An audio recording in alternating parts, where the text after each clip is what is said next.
Hola trotamundos, bienvenidos, bienvenidas a Un Gran Viaje. Soy Pablo Strubel, autor de la web y el libro Cómo preparar un gran viaje y organizador de las jornadas de los grandes viajes. Y en este podcast quiero compartir la experiencia y aprendizajes de gente que ha hecho increíbles viajes de varios meses o años. ¿Empezamos?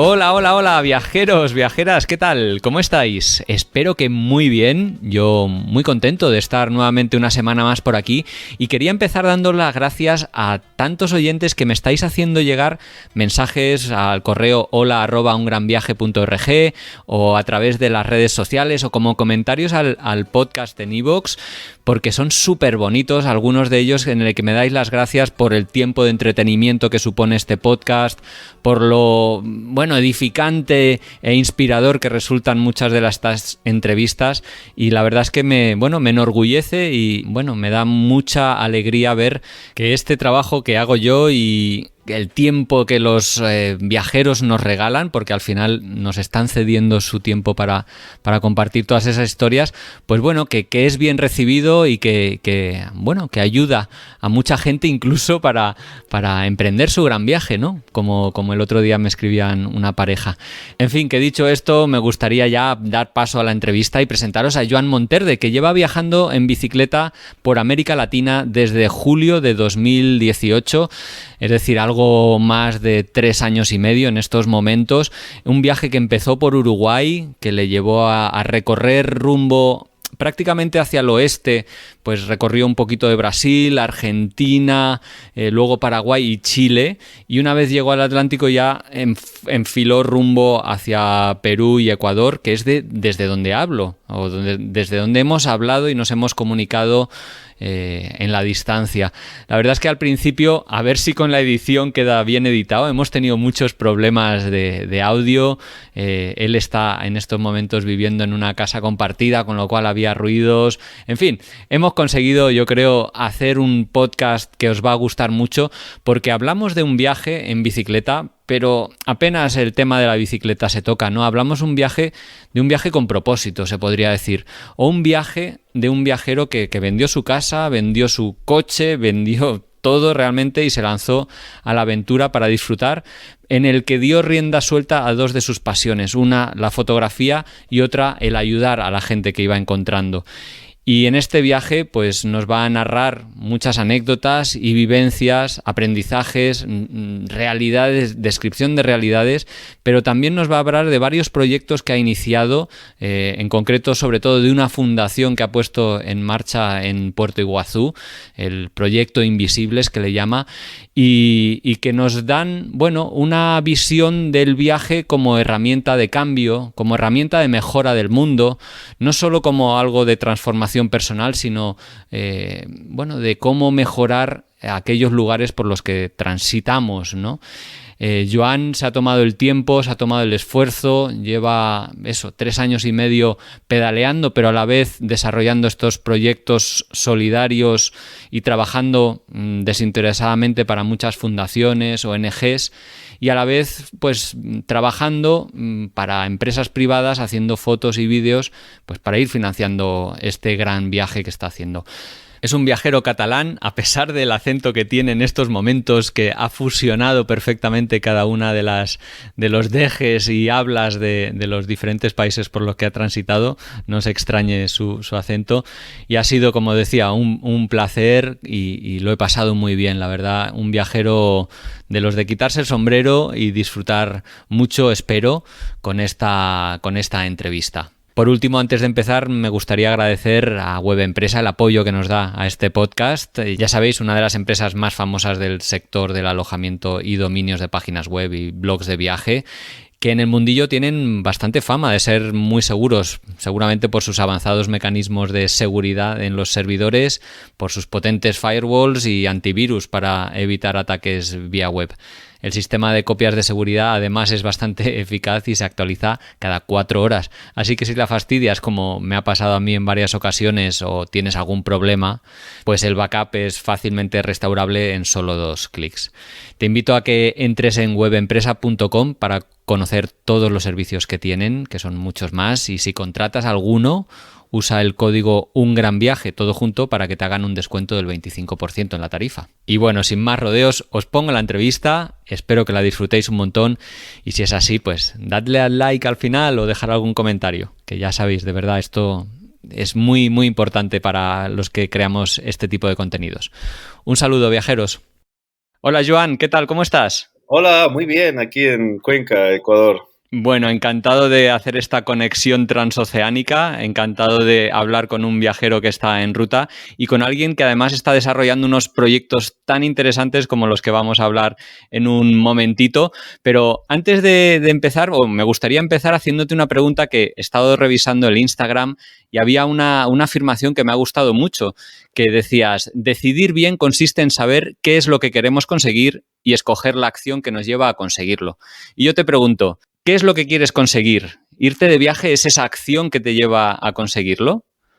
Claro, la acción que me lleva a conseguir lo que quiero en el viaje, sobre todo, es viajar despacio. Y la forma de viajar en bicicleta es la más, digamos, afinada, la que más me lleva a estar con las personas, a compartir, ¿no? Entonces, en mi proyecto personal de fotografía documental y video documental se ofrece perfectamente esa posibilidad, pero también en el crecimiento personal, o sea, todo va como muy en equilibrio, ¿no? Y ese sería mi objetivo aquí en este viaje, claro. Bueno, dices que, como decía en la introducción, que estás viajando en bicicleta por América y lo haces después de vender tu casa, tu coche, las pertenencias.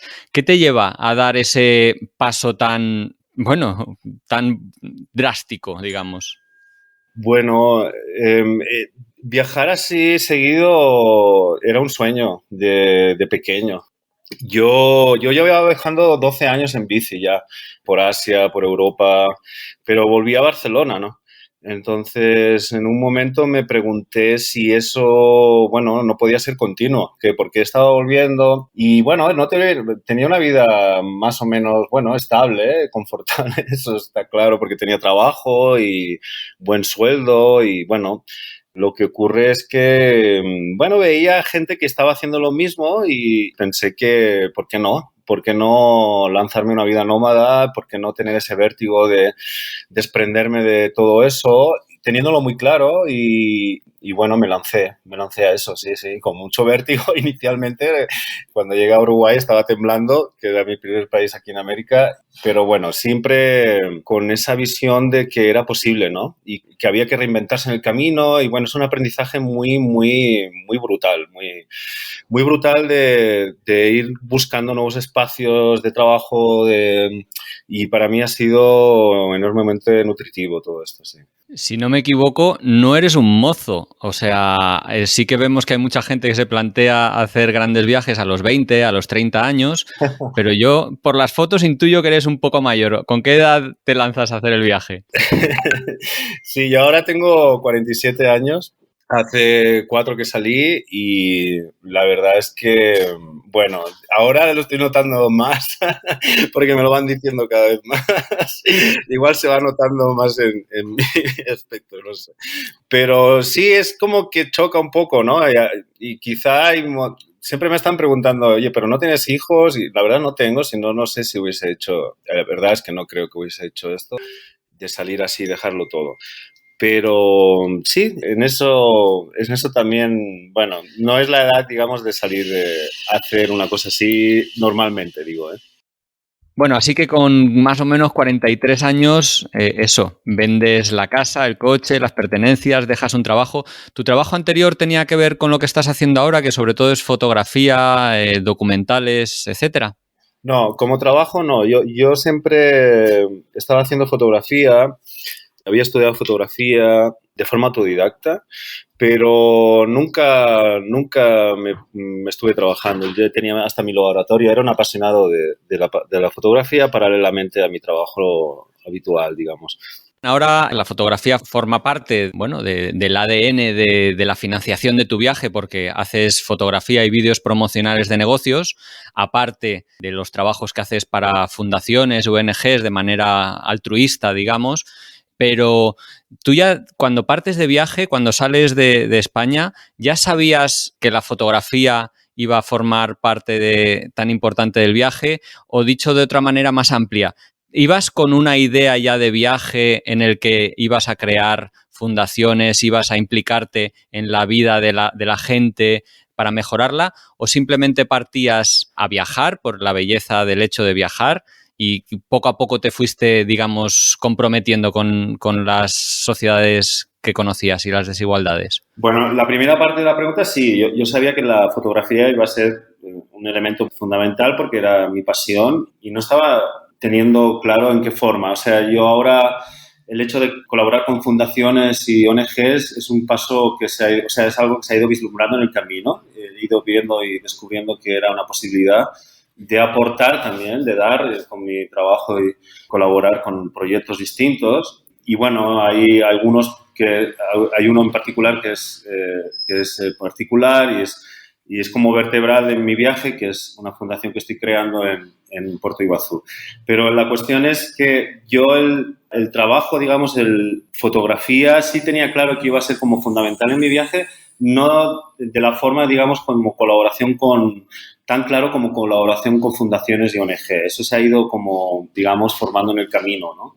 Y la verdad es que es un intercambio muy, muy interesante para mí. Es un aprendizaje también de las realidades que están pasando en el camino, donde yo voy deteniéndome un poco y conociendo qué está pasando en ese lugar, ¿no? Y para mí también es una oportunidad en ese instante también de documentar y de mostrar también a quien quiera, pues eso, conocer un poco más de otras realidades que están sucediendo en otros lugares, ¿no? Bueno, el viaje, como decíamos al principio, empezó por Uruguay, por Montevideo.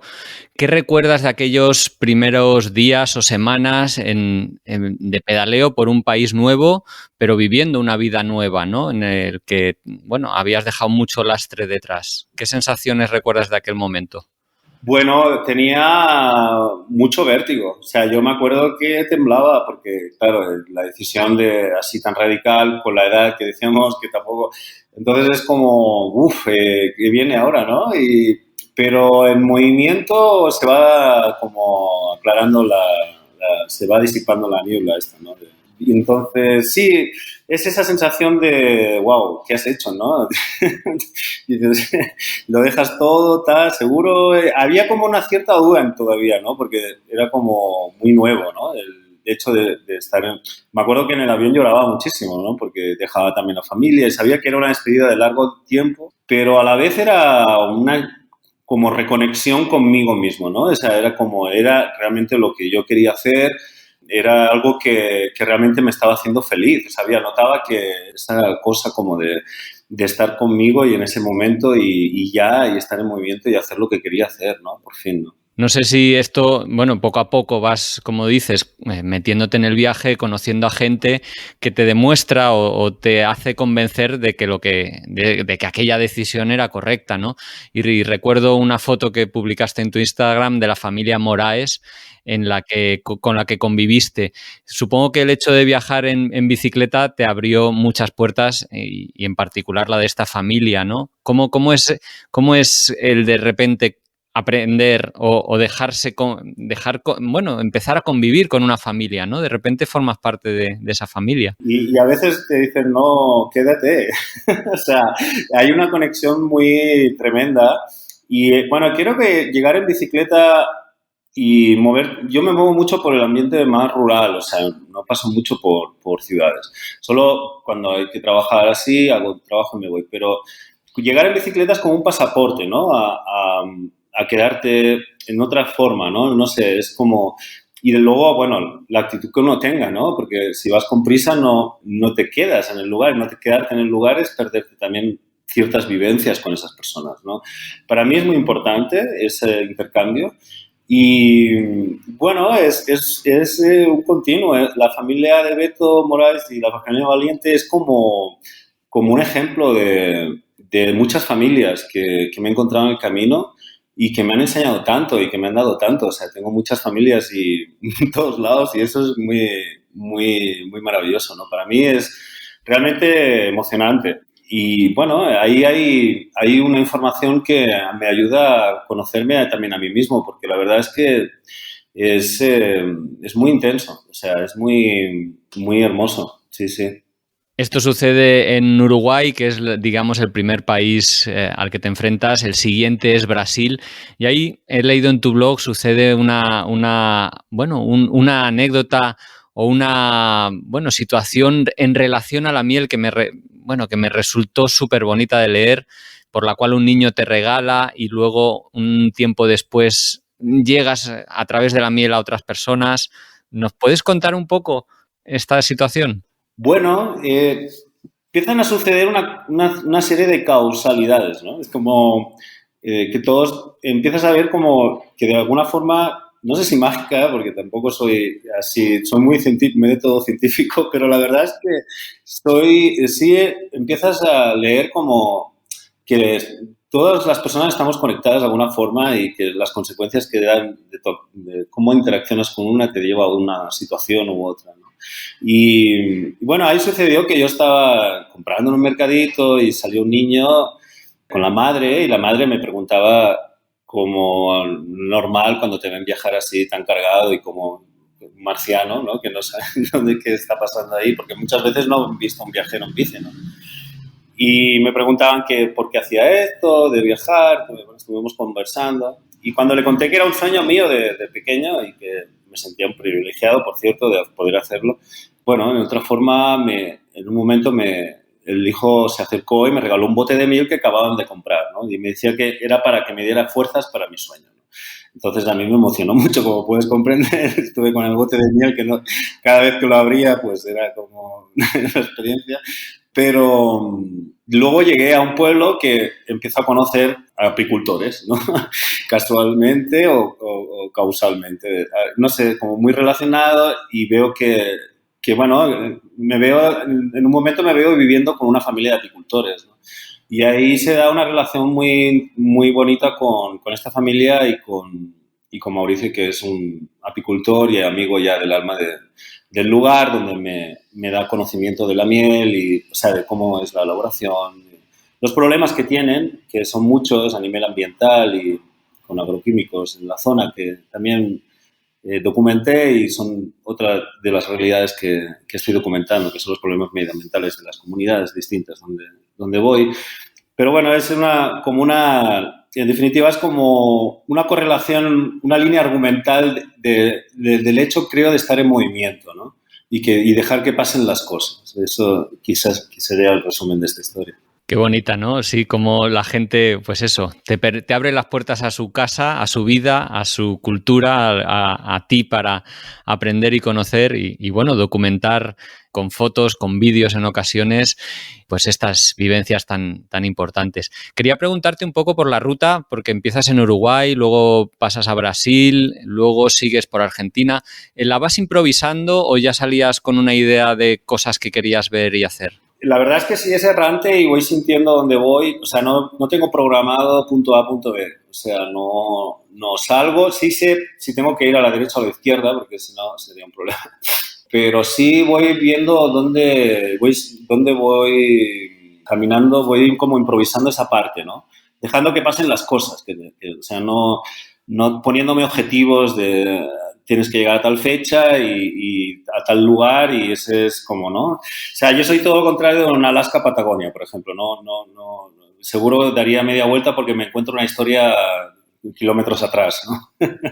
Entonces, voy como improvisando según eso, ¿no? Según las sensaciones y también la información que me llega, ¿no? Porque si me hablan de un lugar que es interesante y no lo he tenido en cuenta, pues me dirijo allá. Bueno, es la ventaja de no ir con prisa, ¿no? Claro, supongo que no obstante, en tu ruta también has ido metiendo lugares pues mágicos, increíbles, como por ejemplo las cascadas o las cataratas de Iguazú, ¿no? Que es un lugar impresionante, pero en el que a la vez descubriste una realidad oculta, ¿no? En la que decenas de niños viven de lo que consiguen en los vertederos, en fin, una realidad que muchos turistas y yo creo estamentos del turismo no quieren dar a conocer y que viajando lentamente como viajas tú, pues pudiste conocerlas. Y de hecho eso te llevó a iniciar este proyecto que se llama Proyectos Invisibles, del cual mencionabas al principio, y me gustaría que me contaras un poquito cómo fue tu llegada a Iguazú, cómo descubriste esta realidad y por qué decidiste implicarte en ella. Fue, digamos, como un encuentro con una realidad. Realmente sí sabía que en América Latina se dan situaciones de pobreza extrema. Igual es una realidad que se multiplica en otras pues, partes del mundo, como todos sabemos. Pero sí, y había viajado en India y había visto pobreza de este tipo. Pero aquí se daba ese contraste que dices también de un turismo que entra, donde, digamos, una zona de una de las quintas, de las maravillas del mundo, como son las cataratas de Iguazú, que son increíbles, como dices, y maravillosas, donde entran millones de dólares y justo al lado viven niños en basurales, ¿no? Entonces era como un contraste muy para documentar, o sea, es de explicar una realidad de esas diferencias y esas desigualdades que a veces nos olvidamos, ¿no? Y ahí como que determiné en mi viaje que no podía mirar a otro lado si estaba haciendo fotografía de estas también realidades, ¿no? No solo documentar cosas bonitas o paisajes y personas y anécdotas, sino también estas realidades y incluso hacer algo. A mí me explotó la cabeza cuando ahí en ese lugar conocí a una persona que cocinaba para 400 niños, ¿no? 2 veces, 3 veces por semana. Y digo, wow.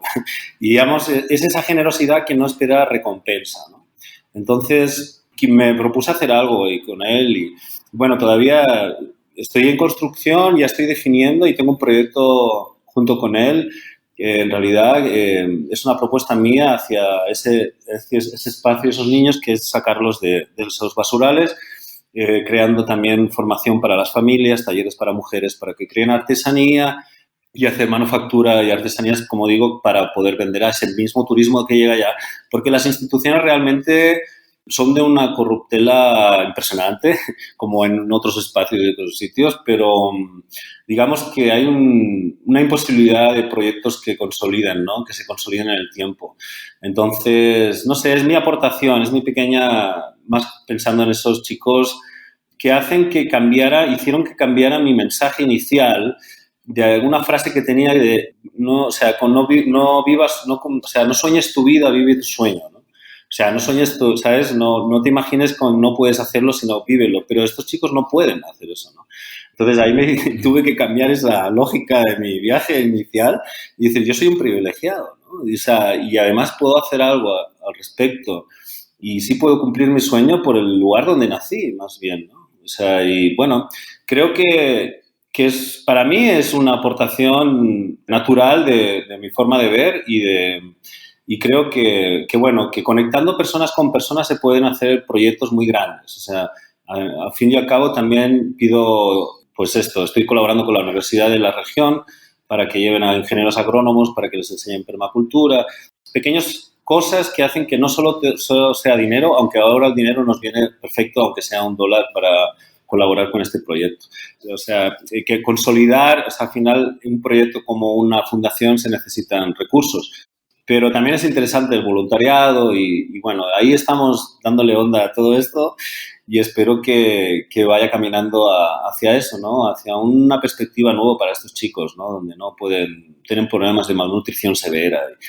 A mí me hace llegar, o sea, este encuentro me hace conectarme con una realidad que es muy parecida no sé si conoces a José Echevarría, que para mí es también un referente, no lo conocía hasta hace poco y nos hemos hecho amigos.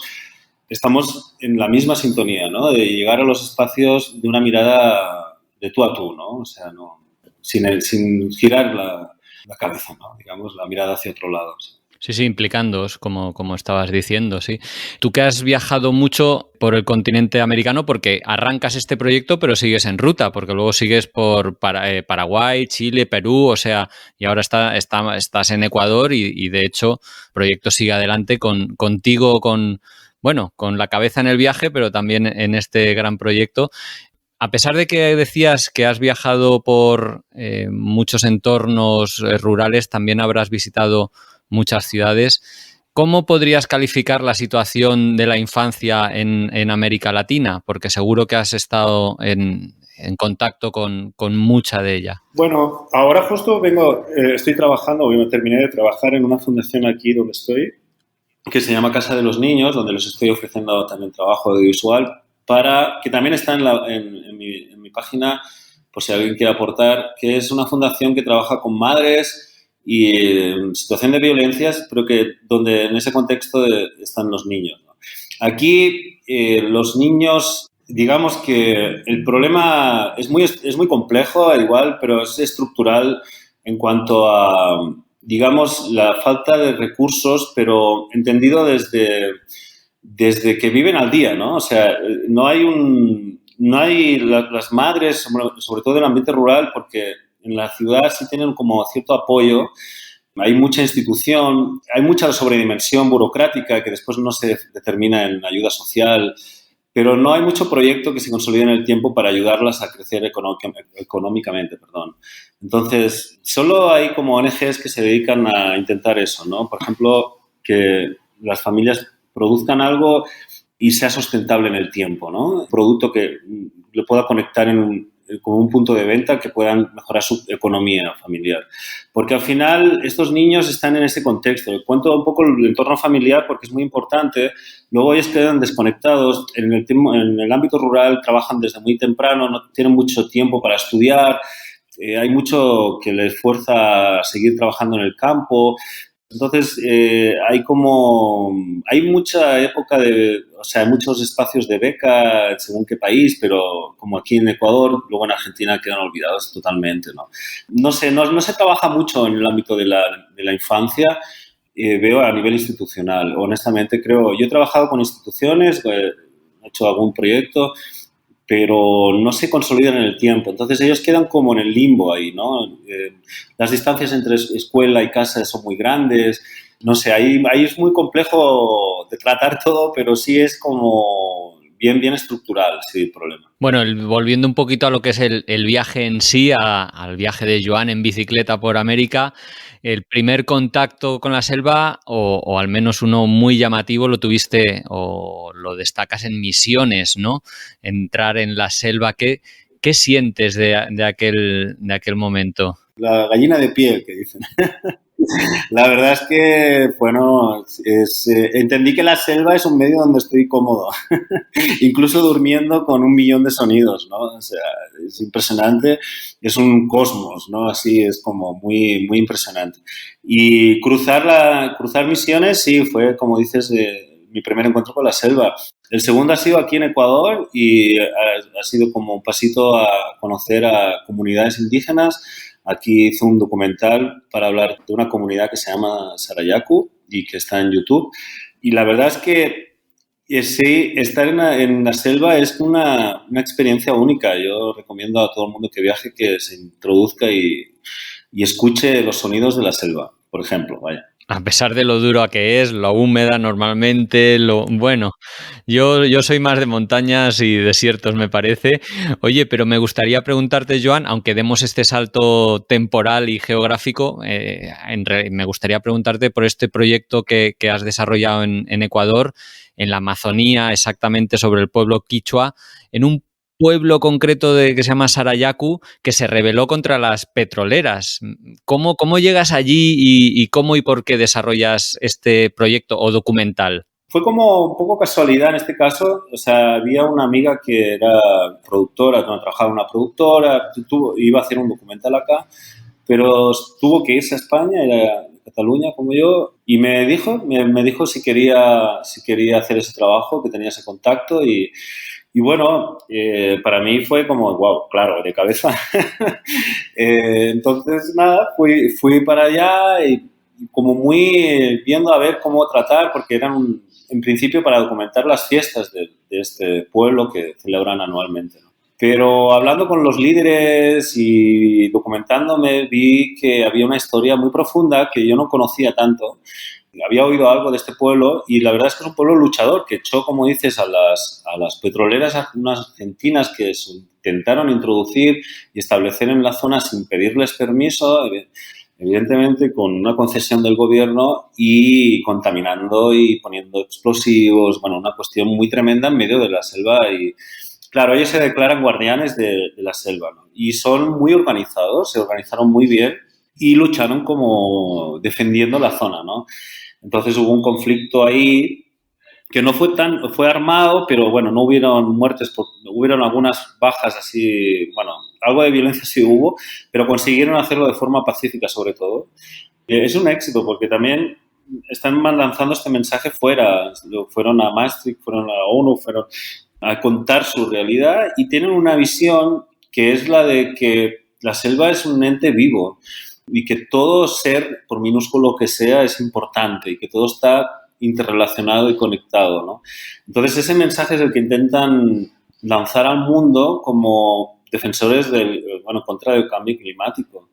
Entonces me pareció muy, muy interesante enfocarlo no tanto como en las fiestas de ese momento locales que tenían, sino contando su filosofía y esa alma de pueblo tan noble, ¿no?, que tienen. Qué guay poder convivir también, supongo, con esa etnia en la jungla. En fin, tiene que ser espectacular. Y yo creo que es una de las cosas que ofrece América, ¿no? La diversidad social, étnica y paisajística, porque luego, volviendo un poquito atrás a donde estábamos, a Argentina, después de ese contacto con la selva en Misiones, saltas o continúas con la bicicleta hacia las Salinas Grandes, que son unos salares a 4.000 metros de altitud. Qué barbaridad, ¿no? Qué belleza debe tener esa zona. La verdad es que esa parte de Argentina, Jujuy, el norte, Paso Jama, Chile, es de una belleza inconmensurable. Sí, sí. Y a pesar de la dureza que te ofrece el paisaje, a mí también me gustan las montañas, que sepas, o sea, escalar y subir para mí es una experiencia. Entonces allí sí es un paisaje único, es un paisaje único. Se conoce mucho Uyuni, pero este salar no se conoce tanto. Sí es recurrente de turismo, pero y es increíble, es increíble. Ahí me gusta mucho la foto nocturna, entonces es un espacio también único para hacer fotografía nocturna, de estrellas y bueno, toda la Vía Láctea se ve perfecta. Y además es un cielo perfecto porque el de Chile y esta zona de Argentina es único para la contemplación, así es. Decías que eres amante de las montañas. En tu camino hacia el Atlántico pasas por uno de los pasos más famosos de la zona, el Paso Jama, a 4.200 metros de altitud. Me gustaría preguntarte, ¿hay que hay que ser un atleta para hacer un viaje como el que tú estás haciendo, o eres una persona normal que ha ido cogiendo la forma a medida que avanzaba? Soy una persona normal, no he hecho grandes hitos atléticos, pero creo que se va tomando forma. O sea, yo creo que es más una actitud mental más que física. O sea, no desesperarse, tener la fortaleza de saber que poco a poco, ¿no? O sea, si tienes que parar, se para y se sufre, pero ese sufrimiento te va a llevar a la cumbre, ¿no? O sea, con la actitud que a veces, no sé, es más interiorizar esa parte, ¿no? Porque si la haces consciente, es como que está en el inconsciente y tienes que trabajar eso como la parte más atlética es la mental, yo creo, el músculo del cerebro. Pero sí, claro, vas agarrando forma y es necesario, o sea, inevitablemente vas agarrando forma porque tienes que empujar a la bestia de 80 kilos. 80 kilos, ¡wow! Sí, porque llevo mucho material de fotografía y llevo muchas cosas que muchas veces... Bueno, he ido dejando otras. Yo creo que ahora ya peso menos un poquito, pero creo que está en 75, 76. Toma ya. Yo no sé si es por ese peso que llevas que creo que la bici se te rompió el cuadro. Bueno, sabes que fue un fallo de apoyarla de tanto peso, sí, es cierto, de ponerla apoyada con el asiento. Entonces se volcó y ahí sufrió en el nervio donde el marco, cuadro encaja con el sillín, ¿no? Se une con el sillín. Pero no, esta bici, me mandaron un cuadro nuevo, Trek. La verdad es que, bueno, estoy haciendo publicidad, no me están patrocinando, pero sí es como muy resistente este marco, este cuadro, perdón, de la bici, sí, sí. Pero sí, sí, llevo peso por eso, llevo mucho peso por la fotografía, porque llevo todo un equipazo ahí para poder trabajar por el camino. Sobre todo son herramientas que me sirven para eso, ¿no? Bueno, después de sortear los Andes, subir y bajar, bajaste hasta el Pacífico, que creo que era un sueño para ti. Sí, era otro sueño y la verdad es que, bueno, eso, aquí vamos de paisaje en paisaje y tiro porque me toca, ¿no? O sea, la verdad es que era, wow, era impresionante, fue impresionante encontrarse con ese paisaje. En Perú, en la costa también de Perú, transitando por la costa, disfrutando de este espacio, fue increíble. Y bueno, ahí hay como un equilibrio, ¿no? Entre el paisaje y las personas que te decía, ¿no? O sea, sí es importante los paisajes bonitos, pero bueno, ahí también hay un paisaje humano, ¿no? Entonces, en esa interrelación, o sea, igual van de la mano, ¿no? Ese encuentro con el Pacífico son con los marineros peruanos también que estaban por ahí. Entonces, sí, fue increíble, sí, la verdad es que sí, era algo que quería conseguir hacer, digamos, en bicicleta. Cuéntanos alguna historia de alguna persona que te venga a la mente que te llamara especialmente por su resiliencia o por su carácter o por su... Bueno. Son muchas. Se me ocurre en Brasil a Miguel que está haciendo agricultura ecológica en medio de un campo de soja donde las avionetas pasan a 10 metros. Claro, siempre habrá contaminación de agroquímicos, ¿no? Donde sacan bueno, estos agroquímicos que lanzan en la avioneta y él está ahí en una isla, digamos, que ha creado él porque es su terreno y quiere seguir con su agricultura, ¿no? Y me parecía de una resiliencia tremenda. Igual el pueblo de Sarayaco es resiliente y también todas las mujeres que están llevando a las familias adelante, porque estos trabajos que te decía con niños y sobre todo, son entornos con madres solas, que esa es una resiliencia y una lucha impresionante. A mí esa fortaleza, estas mujeres en América, que también se dan en Europa, claro, porque también hay situaciones complejas, ¿no? Y tienen que tirar adelante su familia. Eso es como también mitificar este espacio. O sea, como que se da solo aquí y no están así, ¿no? Pero sí es una situación, claro, vives a 4.000 metros, tienes que llevar a tu hijo a la escuela, hacer 4 kilómetros, buscar agua a 1 kilómetro. Todas estas vivencias, todas estas vidas tan duras son un ejemplo, ¿no? De decir, wow, eh, qué privilegiados somos y qué poco valoramos, ¿no? Que abrir el grifo es tan fácil, ¿no? Escuchando el oyente seguramente ha visualizado la ruta más o menos que empezó en Uruguay, en el Atlántico, y has cruzado hasta el Pacífico, pero no hemos hablado de tiempo. ¿Cuánto tiempo, si recuerdas, llegabas o tardaste en llegar hasta el Atlántico? Porque creo has debido viajar muy lento, me parece. Sí, la verdad es que en 2 años y algo, 2 años y medio por ahí, para llegar a Perú, bueno, a la costa de Chile, con Paso Jama, que dices, ya crucé al otro lado, de los Andes, por ahí sí. Sí, voy entreteniéndome mucho. La verdad es que no, ostras, y dices, 47 años, date prisa. Pero igualmente forma parte del viaje de pararse, ¿no? Yo ahora, por ejemplo, por la pandemia también llevo un rato parado, pero no me preocupa mucho, forma parte, o sea, tengo inquietud ya por salir, voy a salir esta semana de nuevo en ruta, pero así, o sea, y he estado saliendo este tiempo también, pero es algo que forma parte del viaje, ¿no? Entonces, lo que te decía, no tener punto A, punto B, o sea, como tengo que llegar y ya, y a mí me va bien.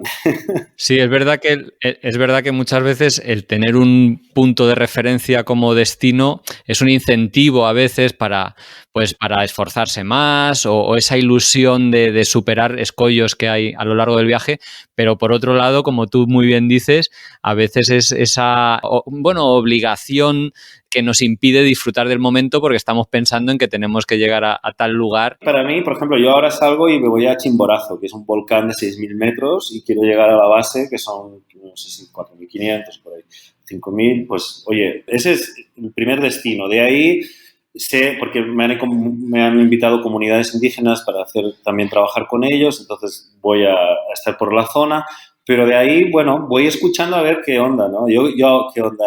Me refiero a qué voy sintiendo, ¿no? Entonces, yo sé que quiero ver ahora Ecuador bien, no he documentado tanto Ecuador y además hay una productora aquí que quiere trabajar conmigo y bueno, voy a ver qué espacios, qué paisajes voy viendo según lo que voy sintiendo, pero sí hay que tener en realidad tienes razón en cuanto a que, bueno, tienes razón, cada uno se monta el viaje como quiere, pero sí sirve el hecho de tener un punto donde dices, bueno, tengo que conseguir llegar allá y planificar un poco mentalmente esa cuestión, ¿no? Si es que son cuestiones tan duras, de hecho. Yo iba leyendo tus publicaciones en Instagram y hay un momento que pasas del singular a escribir en plural. Y entonces me gustaría preguntarte, pues, si de repente empezaste a viajar con otra persona o cómo es eso de viajar, porque el viaje lo empiezas en solitario, 2 años y medio hasta que llegas al Pacífico. ¿No te has sentido solo en ningún momento? Nunca estás, es un tópico cuando viajamos así en bici o tal, que nunca estás solo. O sea, siempre hay alguien ahí en el camino. He viajado con alguien en una parte de mi camino desde Argentina.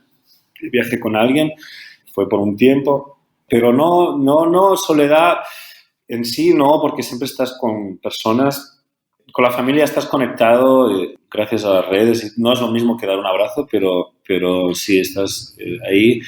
Entonces, quizá uno aprende a estar más solo y a estar con uno mismo y es a veces duro, es muy duro. Cuando estás muy aislado y no hay nadie y hace días que no ves a nadie quizá y es tan duro físicamente y mentalmente. Pero también forma parte de esta aventura, ¿no? De este aprendizaje personal, ¿no? Para mí no me resulta tan complicado, digamos, a fin de cuentas, si quieres, no sé, por ahí. Sí, creo que me adapto bien a esas situaciones también. ¿Ha habido algún momento en que hayas querido tirar la toalla y decir, mira, hasta aquí he llegado, viví lo que tuve que vivir y me vuelvo a casa? No, y es más, pienso que me queda tanto por ver en realidad y que, bueno, no sé, quiero... Ahí, en estos momentos de dureza, dices, bueno, ¿qué hago aquí, no? O sea, o sea, te preguntas eso en un espacio en un momento que dices, oye, me estoy mojando, hace frío, estoy a menos 10 grados, pero incluso así, dices, ostras, pero es que lo que estabas haciendo tampoco o sea, en realidad es lo que te está dando vida, ¿no? Y me está dando, esa aventura también me aporta muchísimo, ¿no? Y hay momentos más buenos y más malos, pero nunca he pensado en dejar el viaje. De hecho, ya he asumido que tengo una vida nómada. No estoy como pensando en volver para establecerme de nuevo en Barcelona. Creo que estoy siendo cada vez más nómada y entendiendo que hay una posibilidad de hacerlo, ¿no? O sea, de seguirlo, ¿no? Y que pueden venir momentos más duros de los que he vivido, pero bueno, ahí uno no sabe nunca, ¿no? Lo que va a ir sucediendo. Pero sí, consolidando esta vida nómada es donde mejor me encuentro ahora.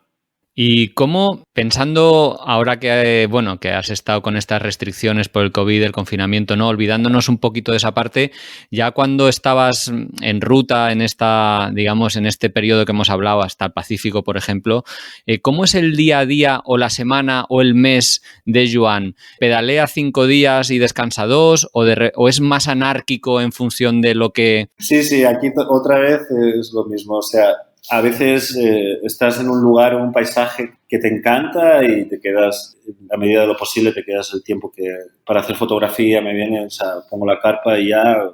Otras vas transitando y vas más rápido o conoces a alguien y pones la carpa al lado de su casa y al final te quedas un día o te quedas una semana o te quedas 2.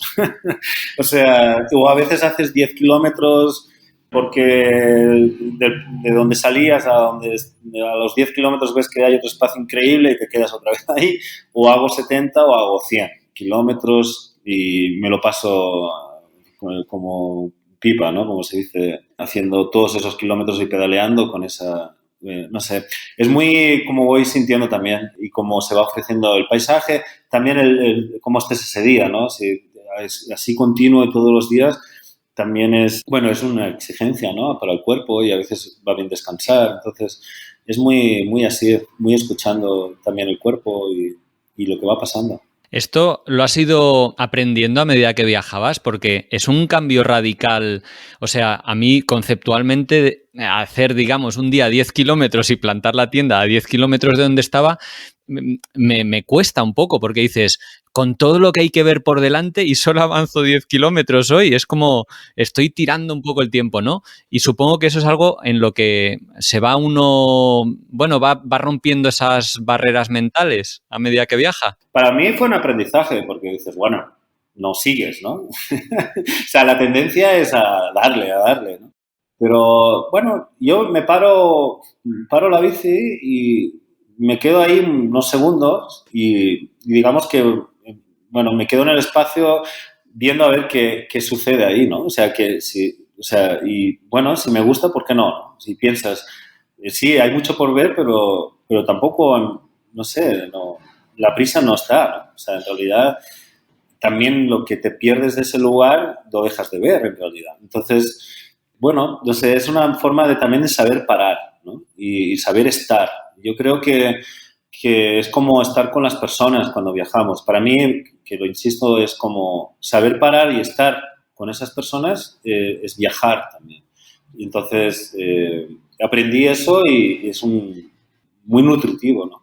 Digamos que te va aportando elementos también que no consideraba en mi pasado, ¿no? Quizá de viaje en bici, que bueno, sí se daban de esa forma, ¿no? Que era, en un mes tengo que hacer tantos kilómetros, ¿no? Porque tengo un mes y me voy de vacaciones y tengo que volver a casa.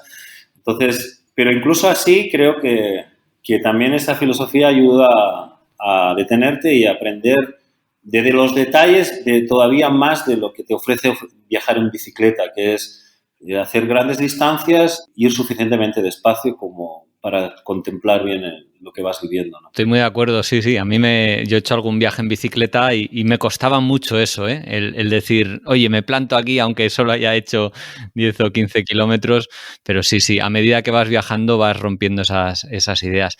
Pues volvemos, si te parece, a tu viaje. Habíamos cruzado América del Atlántico al Pacífico y al llegar a Chile ya emprendes rumbo norte hacia Perú y luego Ecuador. Y en Perú, por lo que he estado leyendo, estuviste visitando escuelitas y dando charlas. ¿Qué te motivó a hacer eso y de qué iban las charlas y qué aspirabas con ello? Fue como intentar conectar con los niños. Fue un trabajo bien difícil porque lo que me motivó es eso, ¿no? Compartir, ¿no? Compartir experiencia con ellos y que les motivara a hacer algo que fueran sus propios sueños, ¿no?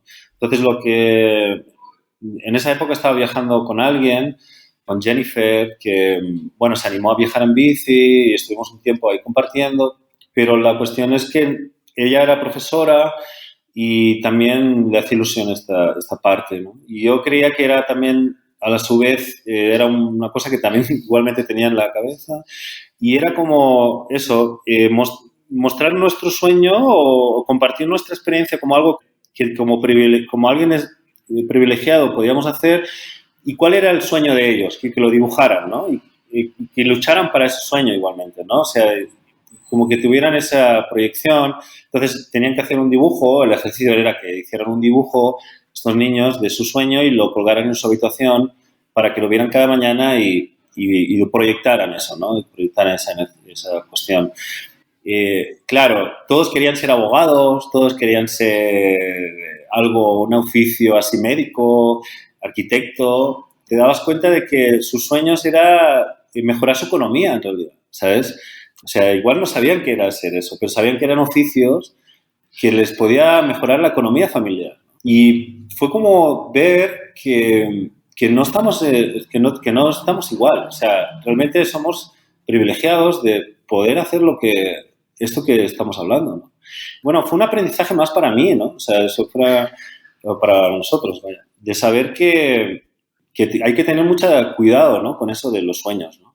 Y que, bueno, me dio como mucha más humildad, ¿no? De decir, oye, y quizá por ahí también se va gestando el hecho de colaborar con fotografía, con fundaciones y conectar más desde una perspectiva más de lo que sucede realmente en este lugar, ¿no? O en estos espacios, en estas realidades que te vas encontrando.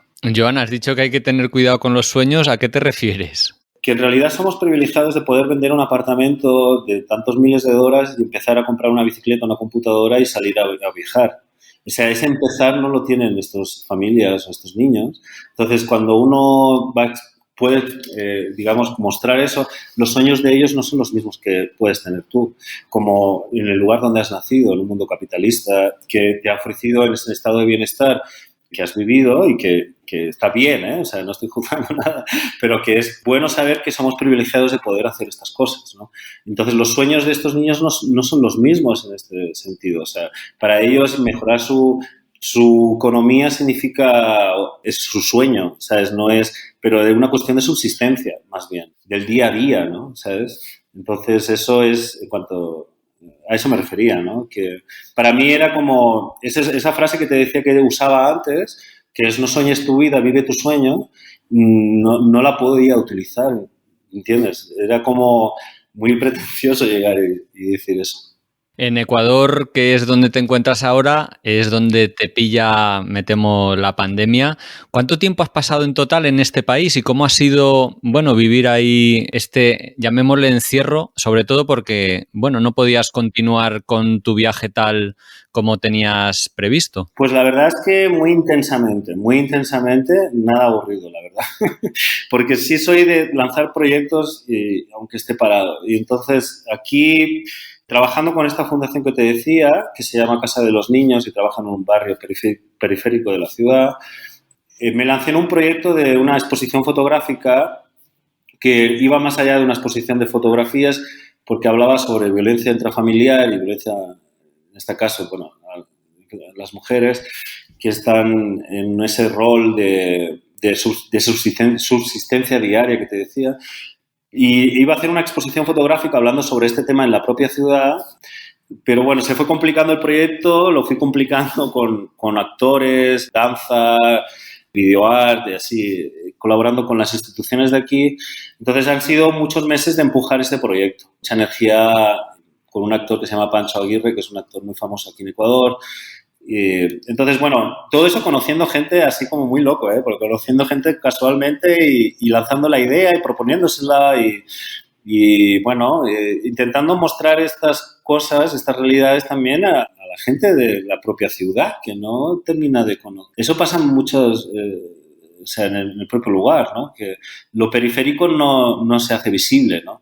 Entonces, como estaba trabajando en esa fundación, se me ocurrió esta idea.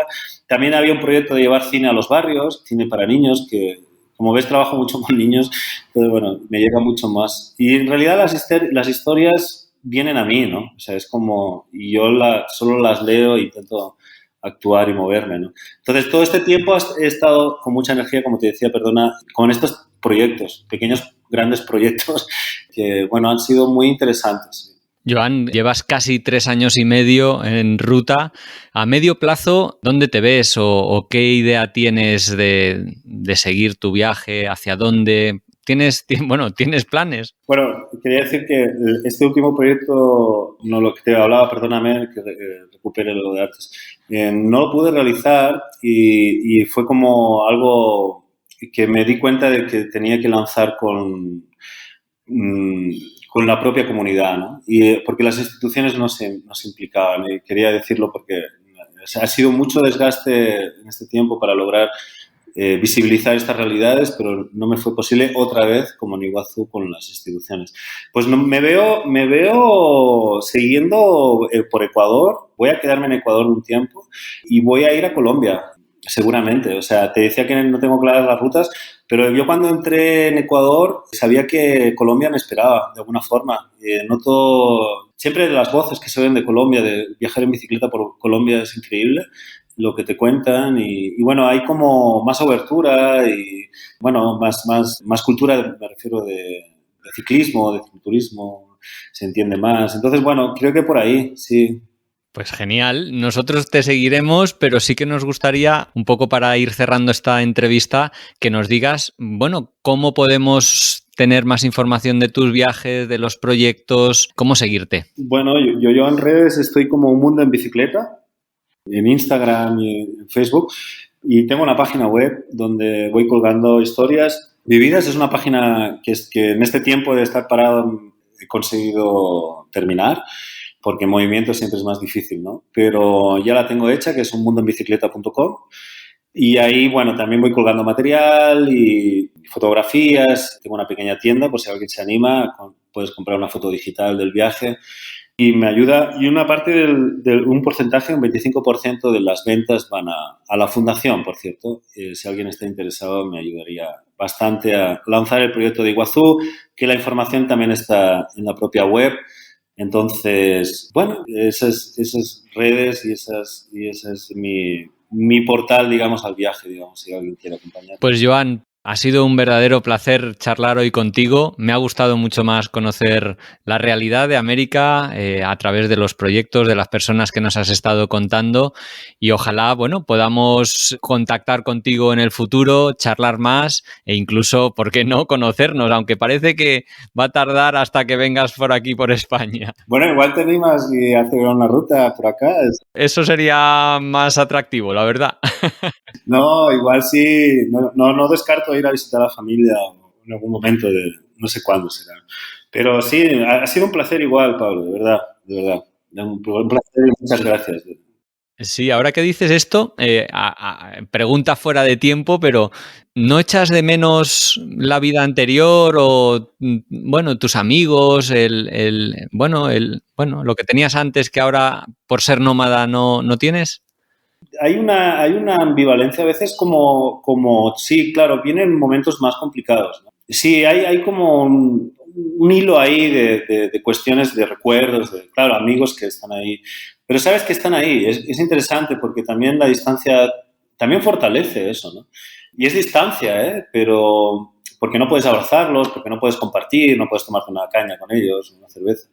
Pero, ostras, no sé, ahí sí, claro, hay un recuerdo hay una nostalgia, pero también es que pasan tantas cosas, a uno le pasan tantas cosas estando en movimiento y conoces tantas personas y hay tantas experiencias que no tienes tiempo tampoco de quedarte en la tristeza todo el tiempo.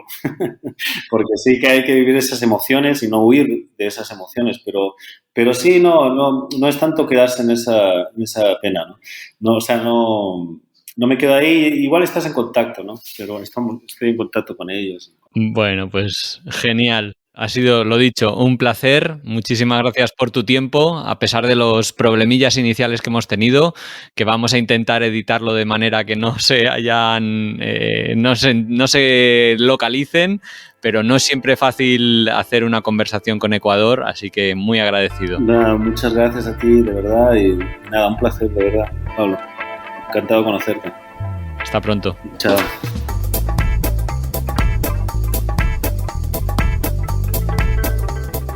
Y esto ha sido todo por hoy. Os quiero dar las gracias por haber escuchado hasta aquí. Si os ha gustado mucho, compartidlo, dadle al like o, bueno, poner cualquier comentario que os parezca relevante, porque eso nos da mucha energía y ganas de seguir adelante con este proyecto.